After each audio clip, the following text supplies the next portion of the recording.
Hello everyone, তোমরা সব কেমন আছো? আশা করি অনেক ভালো আছো। আজ রবিবার দিন তোমাদের সকাল থেকে দুপুর অবধি আমার কি কাজকর্ম করলাম আমি সংসারে, সেগুলো কিন্তু তোমাদের সামনে নিয়ে চলে আসলাম। তো আমার ব্লগে জানাই তোমাদের অনেক স্বাগতম। দেখো, আমি সোফা কাম বেডে একটা বিছানা করি আর একটা কিন্তু খাটে বিছানা করি। এই সোফা কাম বেডটা না জানো, দুবারই নষ্ট হয়ে গেছে, জানো না। আর এদিকে দেখো, কবে থেকে ভাবছি শলার ঝাঁটা বাদ দিয়ে আমি প্লাস্টিকের ঝাঁটা আনবো, সেটা মনেই থাকছে না।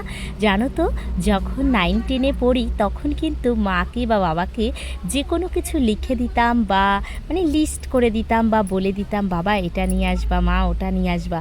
যদি ভুলে যেত অনেক কিন্তু রেগেও যেতাম। মা বলতো আমাদের মতো বয়স হলে তারপর বুঝবি কত মনে রাখতে পারিস। সত্যি আমি কবে থেকে ভাবছি, তো কিছুতেই যাওয়া হচ্ছে না। তো যাচ্ছি ভুলে যাচ্ছি। এদিকে জানো তো, তার মাঝে একবার বাসন কোসনগুলো কিন্তু সমস্ত বার করে এসছি। বিছানা জানো, আমার এক পিসি বিছানার ওই পাশটা, মানে যে চাদরটা, সেটা না চিরুনি দিয়ে ঢুকিয়ে দিত। আবার অনেককে দেখি ভ্লগে চামচ দিয়েও ঢুকিয়ে দেয়। মনে ভাবি যে মানে টেকনিক বলো, মানে গোছানোটাও কিন্তু অনেক টেকনিকের ব্যাপার। অনেক টেকনিক করে সুন্দরভাবে কিন্তু গুছিয়ে রাখা যায়। তো দেখো, বিছানা গুছিয়ে চলে গেলাম কিন্তু স্নান সেরে চলে আসলাম। জানো তো, যত রকম টোনারই থাকুক না কেন, আমার রোজমেরির যে টোনারটা, সেটা ভীষণ ভালো লাগে। আর এই নাইটিটা দেখো আমার, জানো তো, 2-3বার মাত্র পরেছি। আমি যে জিনিসটা খুব সুন্দর দেখি সহসা না পরি না, জানো, যত্ন করে রেখে দিই। অনেকগুলো একসাথে বার করি, এটা একদিন ওটা একদিন, এইভাবে কিন্তু পরি। আর এদিকে দেখো, আমাকে এক দিদিভাই বলেছে তোমাকে ক্যামেরা কে ধরে দেয়, তো ভিডিও কে করে দেয়। দেখো, আমার ছেলে আছে, কিন্তু সে তো সব সময় পায় না বলো। 2-1 সময় থাকলে হয়তো ধরে দেয়, কিন্তু নিজের কাজ জানো তো, নিজেকেই কিন্তু করতে হয়। অনেকে আমাকে বলে কে করে দেয়, আমি যেভাবে পারি। জানি না আমি ভালো এডিটিং করতে পারি কি না, এটাও জানি না। তো তোমরা অবশ্যই করে বলো।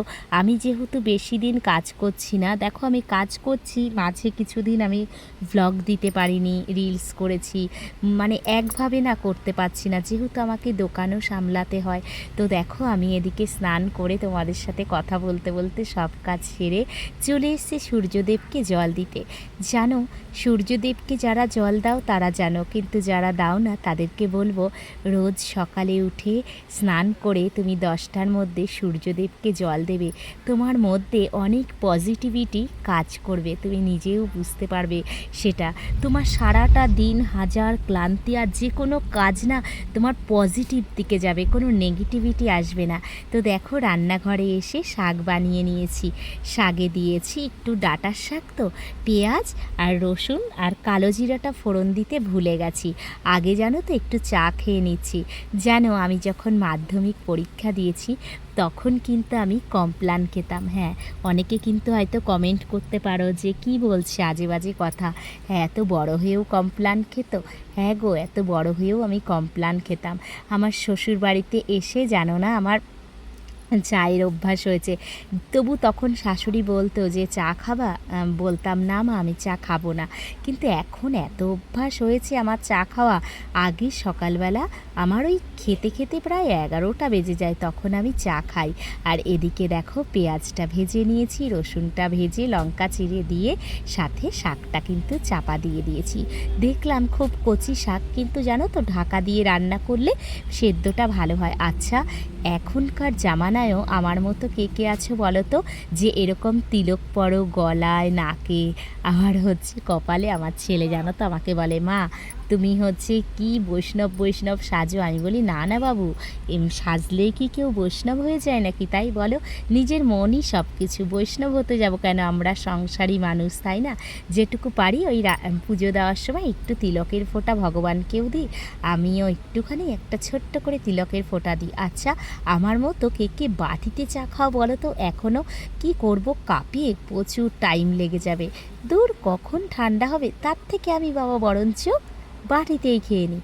আর এদিকে দেখো ছেলে যেহেতু ভোলা মাছ খাবে না, তার জন্য আমি বসিয়ে দিয়েছি একপাশে মুসুরির ডাল সেদ্ধ। আর এদিকে ছেলের জন্য বসালাম। ছেলে বলল, সকালের ভাতে কি তুমি আমাকে মুসুরির ডাল সেদ্ধ দেবে না মা? আমি বললাম, দাঁড়া বাবা, হোক।